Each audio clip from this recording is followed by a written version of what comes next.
Hey yo, what's up? It's the RZA right here. And I'm telling you, tune in Into the Dragon. Bruce Lee, Jim Kelly, John Saxon, Bono Young, Sammo Hung, directed by Robert Clouse, and a great musical score by Lalo Schifrin.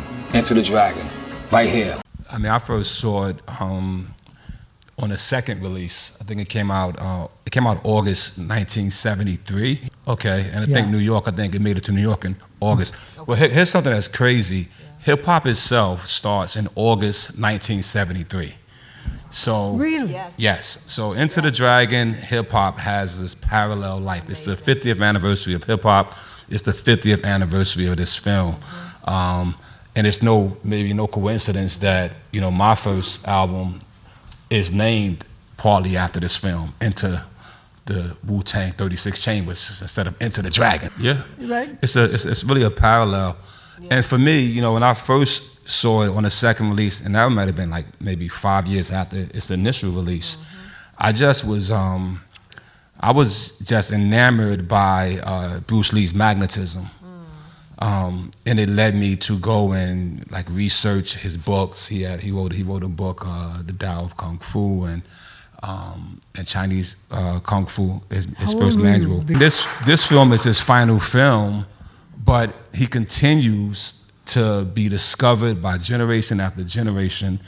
You know, you say you wrote it in 3 weeks, and that makes sense, right? In a way.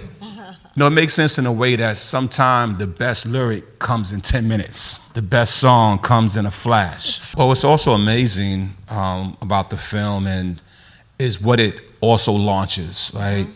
You know what I mean? Of course, you have Lalo Schifrin, the great composer of this film. I mean, the music in this film, of course, is a character within itself. And he did other films for Warner Brothers like Dirty Harry. And you if you go back and watch Dirty Harry, you could hear the foundation of Into the Dragon composing style. Well, Warner Brothers made a lot of money on the movie. He said this movie, but Mike, you said it cost less than $1 million, and they say that up to date, that the inflated value of what it's earned around the world is $2 billion. That's what you call an investment flip, diversifying bond. Yes. That's cash, fool, everything around me.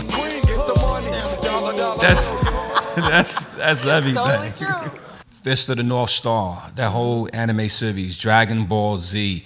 I mean, Jackie Chan is a stuntman here. Sammo Hung is just a quick shot here. In this Right movie. at the beginning. Don't miss Sammo Hung. Jim Kelly becomes, you know, that leads to Three the Hard Way. Angela Mao. You don't get Rush Hour, right? You don't get Michelle Yeoh. That's right. You don't get none of that without getting this first. Yeah. Michelle Yeoh. And I think that I'll just say this about the power of Hollywood, and we all can agree, and we're here, is the way that Hollywood is able to take artists and then redefine them, right? It puts it in a way that multiplies it. Of course, if you watch, you know, Bruce Lee earlier movies, they're good movies, but this is a masterpiece. And I think it comes from the ingenuity of all the people in Hollywood who's been so studied in film, like Lalo, like Robert Clouse, and even with giving a young guy like you a chance like that, but all that energy coming together with the right talent. Yeah. John Saxon was probably really struggling, right? Probably, yeah. But when you put all that talent together, the set designers, the production designers, the DP, you get something magical. And when you get an artist like Bruce Lee, and you put him in the middle of that, it's much more different than putting him in his Hong Kong films, because now there's just a certain gravitas and a certain ingenuity that expands it. And whether Hollywood knew it or not, because I know you guys, I don't want to change subject, but I know you guys are also screening Carmen. And Carmen is another film, $1 million to make, right? But when you put the right artist with the right talent at the right moment, it becomes invaluable. And that's what we're about to experience watching Into the Dragon, something that's just invaluable. Of course, I mean, first of all, he was inclusive, right? You know, in this film, this is one of the first diverse casting when you have John Saxon, Jim Kelly, Bruce Lee, Angela Mao. You get Korean actor as the villain. You get this diverse cast, but Bruce himself, if you study what he stood for. He stood for uplifting, for uplifting his people and all reality. I read one of his quotes. He said that at the time, Asian Americans actually was very docile in their speaking up for their own culture, but he wanted to be shattering. He actually said that he likes the way Malcolm X is doing it. Wow. You know what I mean? Yes. And I know that's pretty radical, but at the end of it, as my father said, a closed mouth don't get fed. And I think that energy of showing that the stereotype of what Hollywood was doing with the Asian characters and doing with black characters, just making everybody become stereotypically stuck at one point and not showing the diversity of them, of course, the strength of them. I think that he championed that, and when the black community saw that, right, we saw, here go this guy who was physically able to show his skills, and then also within that world befriend, Jim Kelly, John Saxon. I think it just really resonated with us. And I know that in my neighborhood, everybody got a pair of new Chucks.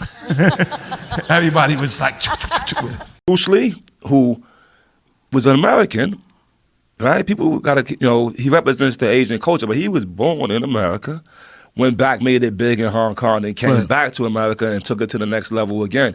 And when you look at some of those break dance moves and some of the philosophies that he brought to mixing more styles together, Jeet Kune Do, which means the way of the intercepting fist, or also the way of, he combined boxing with fencing, with Wing Chun. Yes. Right? He put all those MMAs together before it was even that, right?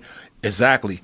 Hip hop also is that same type of product, where you do have the soul of James Brown, the jazz of Thelonious Monk, you know what I mean? The rock beat of Billy Squier. And the crazy thing I would say, now I'm gonna say something that's gonna sound a little crazy, a little esoteric, right?